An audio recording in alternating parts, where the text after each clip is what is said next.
దేవుని నామమునకు మహిమ కలుగును గాక.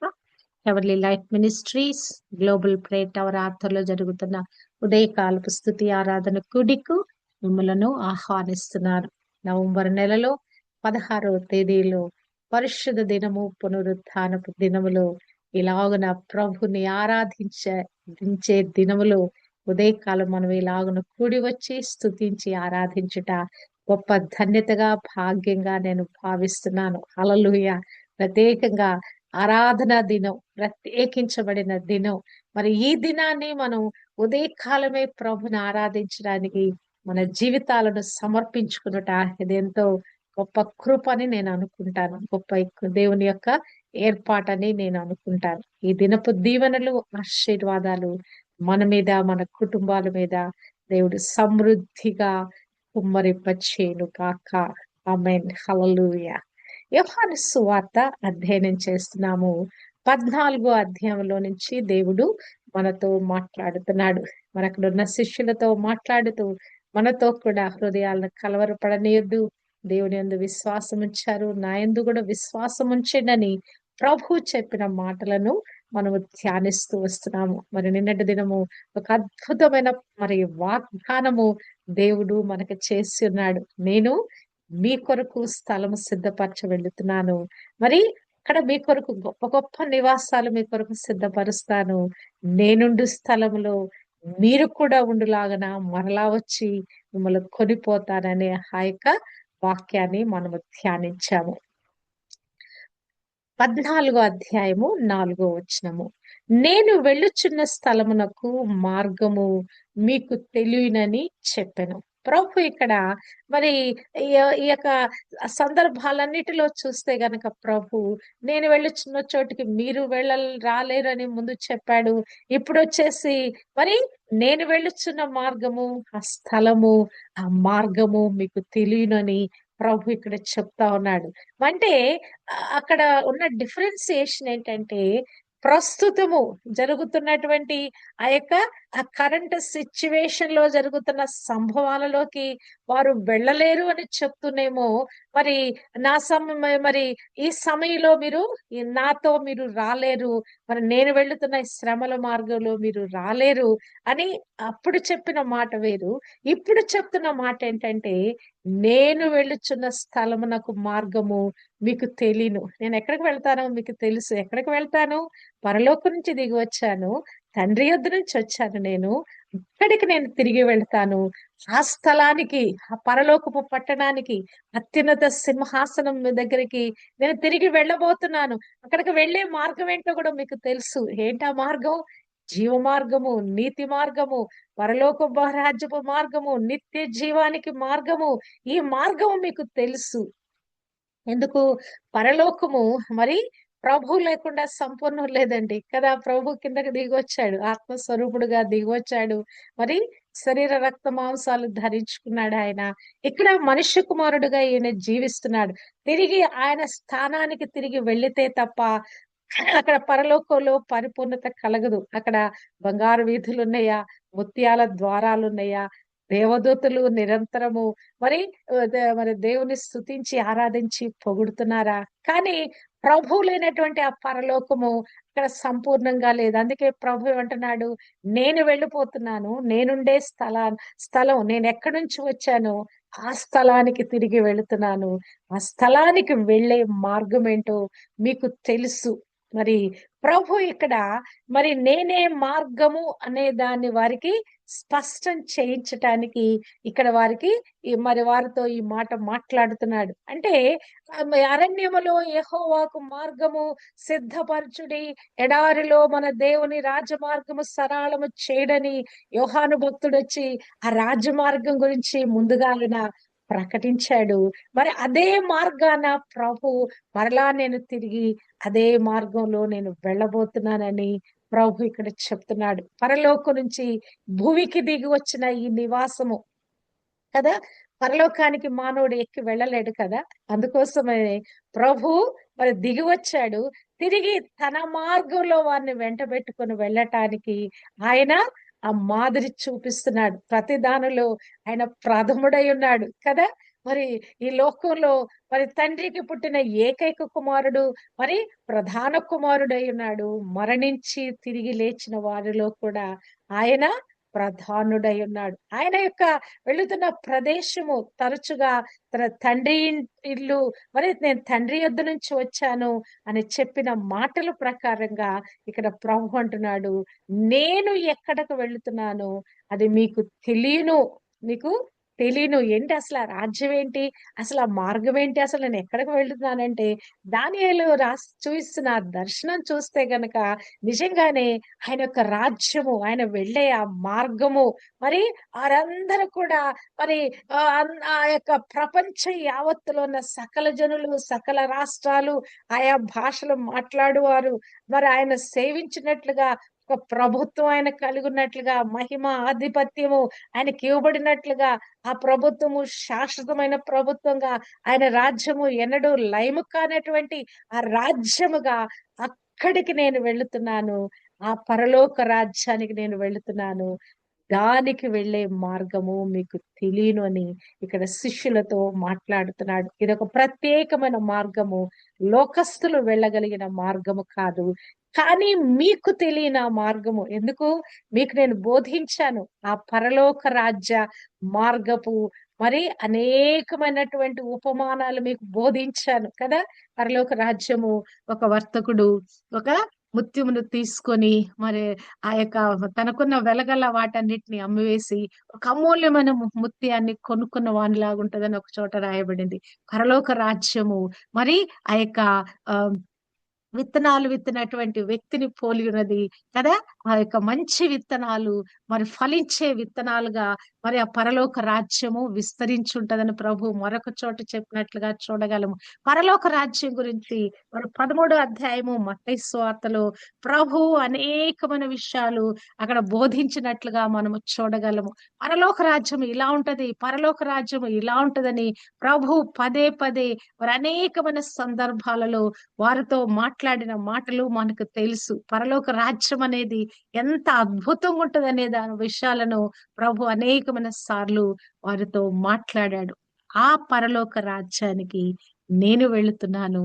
దానికి వెళ్ళే మార్గం ఏంటో మీకు తెలియను అని ఇక్కడ శిష్యులతో చెప్పినప్పుడు, అందుకు తోమా, ప్రభువా, ఎక్కడికి వెళ్ళుచున్నావో మాకు తెలీదే, ఆ మార్గము ఎలాగు తెలియనని ఆయనను అడుగగా, నిజంగానే ప్రభువు మరి అంతగా మరి వారికి స్పష్టంగా బోధిస్తూ వస్తున్నాడు.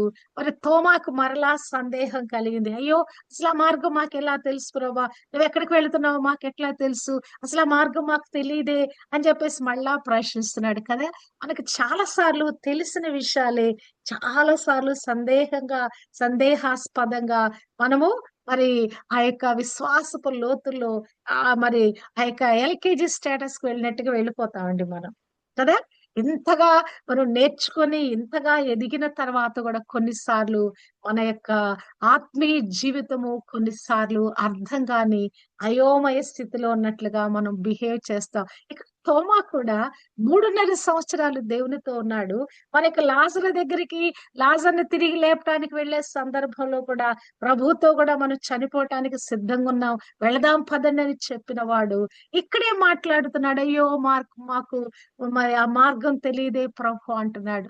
మరి అంటే ఈ మానవునికి ఎప్పటికప్పుడు బూస్ట్ చేస్తూ ఉండాలండి. వెనక నుంచి ఎవరైనా వారిని పుషప్ చేస్తూ ఉండాలి. విషయాలన్నీ గూడా వాళ్ళు మర్చిపోతున్న వాటిని, వారు పక్కకు తొలగిపోతున్న వాటిని వారికి ఎప్పుడు గూడా వారికి ఏదో ఒకటి చెప్తుండాలి. అందుకే నేననుకుంటాను, ఈ 2025 సంవత్సరాల నుంచి లేకుంటే ఆ యొక్క బైబిల్ గ్రంథం వచ్చిన దగ్గర నుంచి లేకుంటే ఒక 300 సంవత్సరాల తర్వాత ఈ క్రైస్తత్వము ప్రాచుర్యంలోకొచ్చింది. ఆ యొక్క శిష్యులందరూ గూడా 70వ శకంలో మరి వాళ్ళందరూ గూడా మరి హతసాక్షులు గావటం, మరి ఆ ప్రపంచ దేశాలకు వెళ్ళి వాళ్ళందరూ గూడా ప్రభు కొరకు మరి వారి యొక్క ప్రభువుని గురించిన ఆ విషయాలన్నీ వారు బోధించి దేశాలకు వెళ్ళి ప్రభు కొరకు వారు సాక్షులుగా హతసాక్షులయ్యారు. ఆ తర్వాత మెల్లిమెల్లిగా 300 సంవత్సరం నుంచి ఆ యొక్క సువార్త ప్రాచుర్యంలోకి వచ్చింది. మరి నుంచి కూడా మరి యొక్క సువార్త ముమ్మరంగా బోధించబడతానుంది కదా! గొప్ప గొప్ప దైవజనులు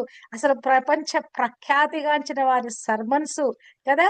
మరి ఎన్నో వర్తమానాలు అప్పటి నుంచి ఇప్పటి వరకు కూడా ఎన్ని వర్తమానాలు మనకు అందించబడుతున్నాయి కదా! మనం పుట్టినప్పటి నుంచి క్రైస్తత్వంలో మనం ఎదుగుతున్నప్పటి నుంచి సండే స్కూల్‌కి వెళ్ళినప్పటి నుంచి మనకెన్ని వర్తమానాలు మనకు వినిపించబడినాయి. అవునా కదా!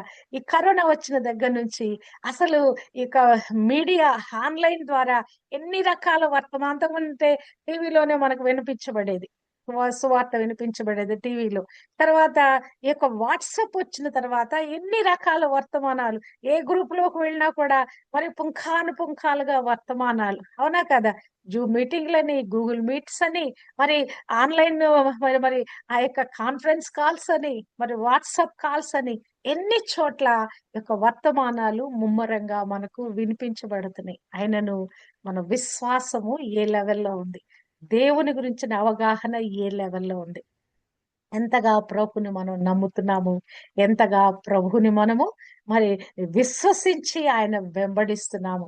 ఎన్ని సార్లు మన సందేహంలో పడుతున్నాం. ఎన్ని సార్లు ప్రభువుని ఎందుకు ప్రభువా నా జీవితం ఇలాగుందని ఎన్ని సార్లు మనం ప్రశ్నించే విధంగా ఉన్నది. ప్రభువా మరి నిన్నే నేను వెంబడిస్తున్నానయ్యా, చావైనా బ్రతుకైనా నీవే అని మనం ఎన్ని సార్లు చెప్పగలుగుతున్నాము. చెప్పకుండా ఎన్ని సార్లు ప్రభు నుంచి మనము దూరం అవుతున్నాము. ఈ తోమ ప్రభువుని ప్రత్యక్షంగా చూచి అప్పటిదాకా ఆయన మాట్లాడిన మాటలు ఆ యొక్క ప్రభురాత్రి భోజనం మొదలుపెట్టిన దగ్గర నుంచి ప్రభు మరి కాళ్ళు కడిగే దగ్గర నుంచి అనేకమైన సంభాషణలు మరి యొక్క 13వ అధ్యాయం మొత్తం అనేకమైన సంభాషణలు ప్రభు చేసి ఈ యొక్క 14వ అధ్యాయం మొదటిలో కూడా నేను స్థలము సిద్ధపరచ వెళుచున్నాను. నేను వెళ్ళే చోటుకు మిమ్మల్ని తీసుకొని వెళతాను కదా! మరి అక్కడ ఆ యొక్క స్థలములో ఆ యొక్క నేనుండు స్థలములో మరి అది ఎంతో అద్భుతమైన స్థలము. తండ్రి ఉండే స్థలము. నేనక్కడి నుంచి దిగి వచ్చిన స్థలము. అక్కడ మీ కొరకు నివాసం నేను ఏర్పరచనయున్నాను. నేనుండే స్థలానికి ఒక రోజునొచ్చి మిమ్మల్ని తీసుకొని వెళతాను. ప్రభు ఎంత స్పష్టంగా అంటే ఇతను మాట్లాడే మాటలకి ఒక 10 నిమిషాల ముందేమో ఆ సంభాషణ జరుగుతా ఉన్నది. అయినా కూడా తోమా చూడండి ఏమని అడుగుతున్నాడు? ప్రభువా ఎక్కడికి వెళ్ళుచున్నావో మాకు తెలియదే. ఈ అమాయకత్వంలో నుంచి మనం బయటికి రావాలండి. ఏది మనకు బోధించబడుతుందో దాని మీద మనము గురి కలిగి ఉండాలి. లక్ష్యం కలిగి ఉండాలి. మనస్సు పెట్టగలగాలి. చాలా సార్లు మనము మన మనస్సును కంప్లీట్‌గా దేవుని వైపు మళ్ళించుకోవటం లేదు. దేవుని వాక్యానికి మనము సమర్పించుకోవటం లేదు గనక మనకి సందేహాలన్నీ మనకొస్తున్నాయి కదా! ఇదే తోమ మరలా 20వ అధ్యాయంలో మనం వస్తే గనక ఏం చెప్తుంది? ప్రభువు వారికి తిరిగి లేచిన తర్వాత వారికి ఆ యొక్క మూసి ఉన్న గదులు తలుపులు మూసి ఉండగా ఆ గదిలో ప్రత్యక్షమైనప్పుడు మొదటిసారి తోమా ఉండడు.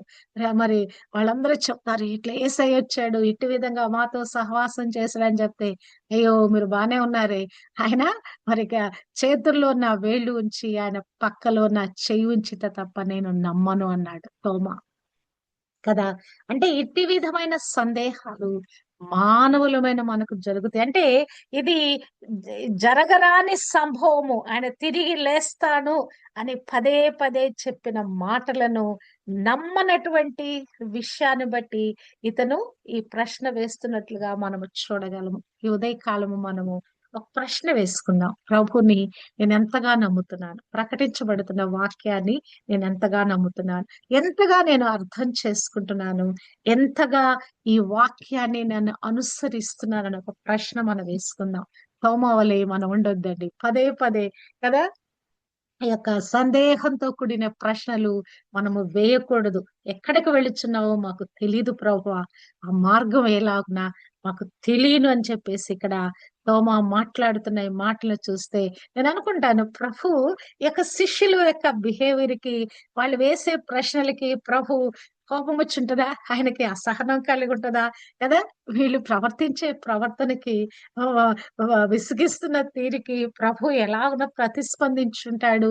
మరి నా మట్టుకు నేను ఈ యొక్క సందర్భంలో ఎవరైనా ఇట్టి విధంగా ఈ ప్రశ్న వేస్తే నాకు నిజంగా కోపం వస్తదండి. అరే! మనము ఇంత ఇన్ని సంవత్సరాల నుంచి ప్రభువుని వెంబడిస్తా ఉన్నాం. ఇలా మనం మాట్లాడగలమని కించిత్ కోపం నాకొస్తది. మరి సహజంగా ఒక అది మానవ రీత్యా. కానీ ప్రభువు వీరి యొక్క మాటలను, వారి ప్రవర్తనను ఎంతగా సహించుంటాడో కదా!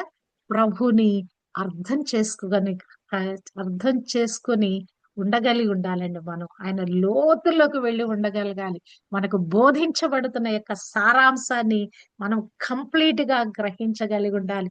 పేతురుకి ఆ ధన్యత దొరికింది. సీమోను పేతురు అంటాడు, అయ్యా! నీవు సజీవుడగు దేవుని కుమారుడువైన క్రీస్తువు నీవే నిత్య జీవపు మాటల కలవాడు. తర్వాత బొంకాడు. ఆ తర్వాత సంగతి గాని ప్రభుని ఎరుగుట, ప్రభు మార్గాన్ని ఎరుగుట, ప్రభు ఏమై ఉన్నాడో ఎరుగుట, ఇది మనకి చాలా ప్రాముఖ్యమైన అంశంగా మనము తీసుకోవాలని ఈ ఉదయకాలము మనం నేర్చుకుంటున్నాం. హల్లెలూయా! మరప్పుడు ప్రభు అంటున్నాడు, ఈ మార్గం ఏంటో మాకు తెలీదయ్యా అనంటే గనక ప్రభు అక్కడ చెప్తున్న మాట, మరి ఈ మార్గము గురించి నేను చెప్తా ఉన్నాను గదా! తోమా, ఈ మార్గం నీకెందుకు తెలియలేదని ప్రభు అక్కడ మాట్లాడినట్లుగా మనము చూడగలము. ఆ మార్గము, నేను వెళుతున్న ఈ మార్గము నీకు తెలియకపోవటానికి వీలు లేదు. ఎందుకంటే ఈ మార్గము గురించే నేను మీకు బోధిస్తూ వచ్చాను. ఈ మార్గము నీకు తెలియకుండా ఉండటానికి వీలు లేదని ప్రభు అతనితో మాట్లాడుతూ 6 అధ్యాయంలో అంటున్నాడు. అందుకు తోమా, ఎక్కడికి వెళుతున్నావో తెలీదంటే ప్రభు అంటున్నాడు, యేసు నేనే మార్గమును, సత్యమును, జీవమును, నా ద్వారానే తప్ప ఎవడును తండ్రి యొద్దకు రాడు. అబ్బా! ఒక గొప్ప స్టేట్మెంట్ ఇస్తున్నాడండి ప్రభు ఇక్కడ. నేనే, నేనే మార్గం, నేనే సత్యం, నేనే జీవాన్ని. అబ్బా! నేనే అని పలకటానికి ఎంత గట్స్ ఉండాలండి. ఏదైనా ఒక విషయం ఈ లోకంలో నేనే అని చెప్పాలంటే. కానీ ఆయన దేవాది దేవుడు కదా! ఆయన మాత్రమే దేవుడై ఉన్నాడు. ఇక ఈ భూ ప్రపంచం మీద దేవుడు అనబడిన వాడు ఎవరైనా ఉన్నాడంటే నేనే. నిజంగానే యెషయా గ్రంథం 41 అధ్యాయంలో చదివితే నేనే దేవుడును, నేను తప్ప వేరొక దేవుడు లేడు.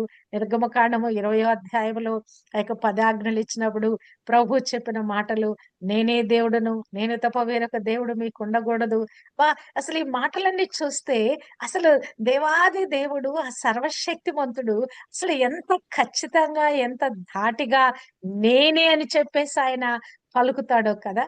నేనే దేవుడను కదా! నేను తప్ప ఇక వేరొక దేవుడు లేడు.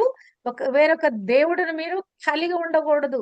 ఇదండి రోషము కలిగిన దేవుని యొక్క ప్రకటన. లోకంలో మరి చాలా మంది దేవతలను దేవుళ్ళుగా పరిగణించబడుతున్న దేవతలంటారు. ఏమంటారంటే, "పర్వాలేదు, నేను గూడా దేవుడును, నువ్వు గూడా దేవుడు. ఒక కాలానికి నువ్వు దేవుడుగుండు, ఒక ప్రాంతానికి నేను దేవుడుగుంటాను, ఒక గ్రామానికి నేను దేవుడుగుంటానని" వాళ్ళు పంచుకున్నారు. ఈ దేవుడు అనే వాళ్ళందరూ గూడా ఆ యొక్క ప్రదేశాలని, ఆ యొక్క పండగలను, ఆయా కాలాలను వాటన్నిటిని కూడా పంచుకున్నారు.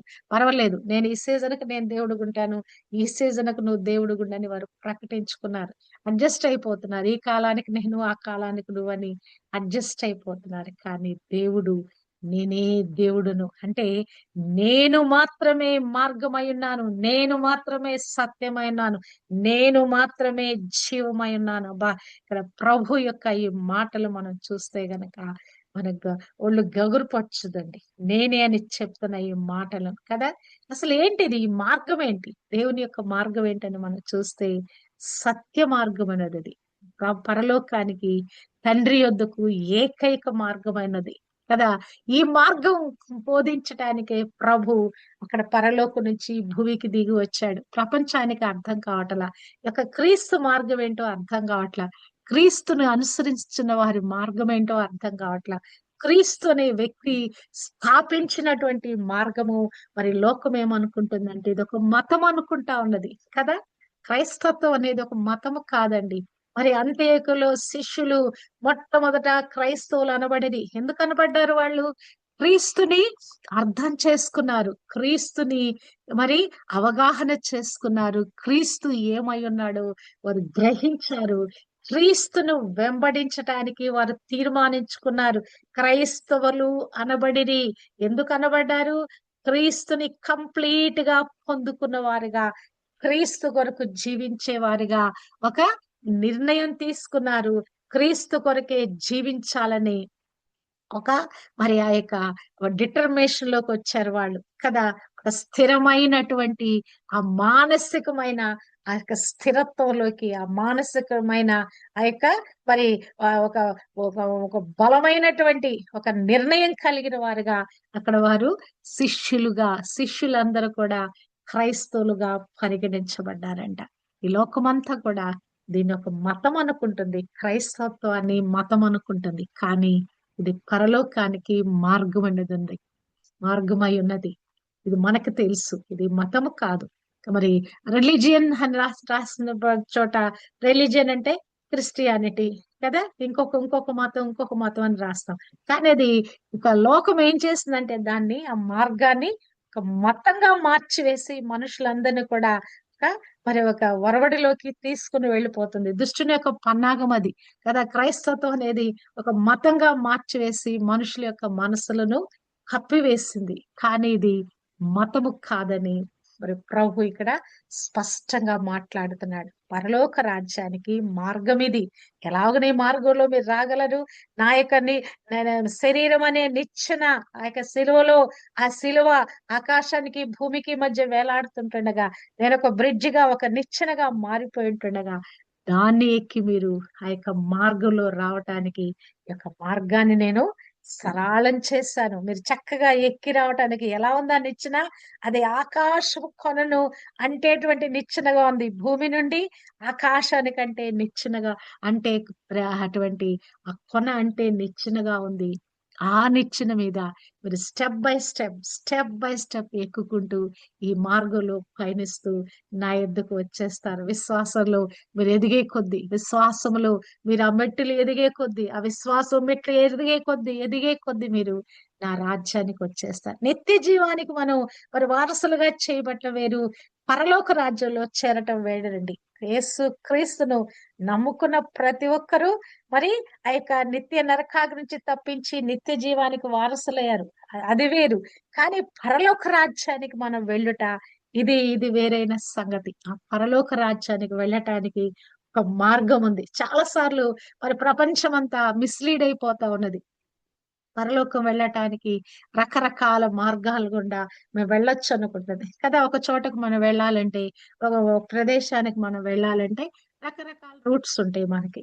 దగ్గర దారి ఏందని చాలా సార్లు మనం చూసుకొని ఎట్లా వెళితే ట్రాఫిక్ లేకుండా వెళతాం, దగ్గర దారిలో ఎలా వెళ్ళగలం, ఇదంతా మనం ఆలోచిస్తాం. ఎట్లా వెళితే మనము దానికి సురక్షితంగా ఆ గమ్యానికి చేరగలమని. కానీ ఈ యొక్క మార్గానికి వెళ్ళటానికి క్రీస్తు ప్రభు మాత్రమే మార్గమై ఉన్నాడు. ఆయన నమ్మితేనే, ఆయన రక్తంలో కడగబడితేనే, ఆయనను నామాన్ని ఒప్పుకుంటేనే, ఆయన హృదయంలో చేర్చుకుంటేనే కదా, ఆయన వాక్యానుసారంగా జీవిస్తేనే, ఆయన ఆత్మను పొందుకుంటేనే, హల్లెలూయా, ఆత్మ ద్వారా మరి ఆయనను మరి ఆయన యొక్క అభిషేకాత్మ ద్వారా మరి ఆ యొక్క నీటి బాప్తిస్మము, ఆత్మ బాప్తిసం ద్వారా ప్రభును పొందుకొనగలిగితేనే తప్ప ఆ మార్గంలోకి మనం పయనించలేము. ఆ యొక్క డెస్టినేషన్ మనము రీచ్ కాలేము. ప్రభు అంటున్నాడు, నేనే మార్గమై ఉన్నాను. మరి నా ద్వారా తప్ప తండ్రి ఎవరి యొద్దకు రాలేడు. నా యొద్దకు, తండ్రి యొద్దకి, ఆ పరలోక రాజ్యానికి, నిత్య మహిమకు రావాలంటే నా ద్వారానే తప్ప ఎవరు రాలేరు. ఇక ప్రభు మరొక మాట ఏమన్నాడు? సత్యమై ఉన్నాడు కదా. నేను సత్యాన్ని స్థాపించడానికి వచ్చాను, సత్యమందు మిమ్మల్ని ప్రతిష్ఠ చేయటానికి వచ్చినాను. నేనే సత్యమై ఉన్నాను. కుమారుడు మిమ్మల్ని స్వతంత్రులుగా చేసినడలా మీరందరూ స్వతంత్రులయ్యందరు. ఆ సత్యము మిమ్మల్ని స్వతంత్రులుగా చేసేస్తది. చాలా సార్లు మనం అబద్ధంలో, మోసంలో, భ్రమల్లో జీవిస్తామండి. ఎప్పుడైతే ప్రభు దగ్గరకు వచ్చామో ఆ వెలుగు మన మీద పడే కొలది ఆ సత్యములో మనం ప్రతిష్ఠింప చేయబడతాం. ఇంకేమంటున్నాడు ప్రభు? నేనే జీవమై ఉన్నాను అన్నాడు కదా. నిజంగానే ప్రభు లేకపోతే ఈ యొక్క ప్రపంచంలో ఊపిరి ఆగిపోద్ది. కదా. ఆయన మానవులలో ఊపిరి ఆగిపోద్దేమో, ఆయన తన జీవాత్మను ఊదగా మరి మానవుడు మరి జీవించే ప్రాణిగా అయ్యాడు. అవునా కదా. మరి ఆ ఊపిరి ఆపివేయబడితే మిగతా జీవిగా పడిపోతాడు. నేనే జీవము అంటే ఈ యొక్క మానవుడు జీవించటానికి ఆ ప్రాణవాయువు, జీవవాయువు మన లోపల ఊదిన వాడు ఆయనే. మృతమైపోయిన మన ఆత్మలను మేల్కొల్పిన జీవాధిపతి ఆయనే. రెండు రకాలుగా మనకు జీవం ఇచ్చిన వాడుగా ఉన్నాడు. మానవులందరూ కూడా ఊపిరి తీసుకొని జీవించే వ్యక్తులుగా, జీవించు ప్రాణులుగా ఉండటానికి తన యొక్క జీవాన్ని, ఊపిరిని మనలో పోస్తాడు. పాపము ద్వారా చచ్చిపోయిన మానవుణ్ణి తిరిగి తన యొక్క జీవము ద్వారా, పునరుజ్జీవము ద్వారా మనలను జీవింప చేస్తా ఉన్నాడు. హల్లెలూయా. ఈ దినం మనము మృతమైన స్థితిలో నుంచి జీవములోనికి దాటించబడిన వారుగా, ఆ నిద్రాణమైన స్థితి నుంచి, ఆత్మ మరణించిన స్థితిలో నుంచి తిరిగి పునరుజ్జీవపడిన స్థితిలోకి మనము తిరిగి లేపబడ్డాం కదా. నేనే జీవమునై ఉన్నాను, నా ద్వారా తప్ప ఎవరు తండ్రి యొద్దకు రారు. ఆ తండ్రి యొద్దకు వెళ్ళాలంటే మీరేం చేయబడాలి? సత్యమందు ప్రతిష్ఠించబడాలి. సత్యమైన నన్ను మీరు కలిగి ఉండాలి. హల్లెలూయా. ఈ మార్గం, నా మార్గంలో కూడా మీరు పయనించాలి. మరి నా జీవాన్ని మీరు పొందుకొని ఉండాలి కదా. మృతులు ఏమైపోతారు? ఆ మృతమైన స్థితిలోకి వెళ్ళిపోతారు. ఆ మౌనమైన స్థితిలోకి వెళ్ళిపోతారు. జీవం కలిగి ఉన్నారంటే ఏంటి? చలిస్తాము, ఉనికి కలిగి ఉంటాము, మాట్లాడతాము. అవునా కదా. ఇక విగ్రహాల గురించి ఆలోచిస్తే కొన్నిసార్లు నాకు నవ్వొస్తది. ఇక మానవులందరూ కూడా అంటే మరి విగ్రహారాధకులందరూ కూడా పెద్ద పెద్ద బొమ్మలు పెట్టుకొని దాని ముందు నిలబడి దేవుడు దేవుడు అని వాళ్ళు పొగుడుతా ఉన్నారు కదా. సో నాకు అనిపిస్తది, ఇతను కదులుతా ఉన్నాడు, చక్కగా మాట్లాడుతా ఉన్నాడు కదా, హావభావాలు కలిగి ఉన్నాడు. ఇవన్నీ మానవుడిగా అతనిలో ప్రాణం ఉంది, మరి ఉనికిగా మరి ఒక ఊపిరి కలిగి ఉన్నాడు, అటు ఇటు మాట్లాడుతున్నాడు, అటు ఇటు ఆయన మరి ఆ యొక్క విగ్రహాన్ని పట్టుకొని ఏమో చేస్తా ఉన్నాడు. కానీ ఆ విగ్రహం పాపం అది ఎంత ఎత్తైన విగ్రహం కూడా మరి వాళ్ళు కదిలించాల్సి వస్తుంది, వాళ్ళు మొయ్యాల్సి వస్తుంది కదా. ఈ బుద్ధి లేని మానవుడికి ఎప్పుడు బుద్ధి కలుగుద్ది? అయ్యా నాలో ఊపిరి ఉంది, నాలో జీవం ఉంది, నేను చెల్లిస్తా ఉన్నాను.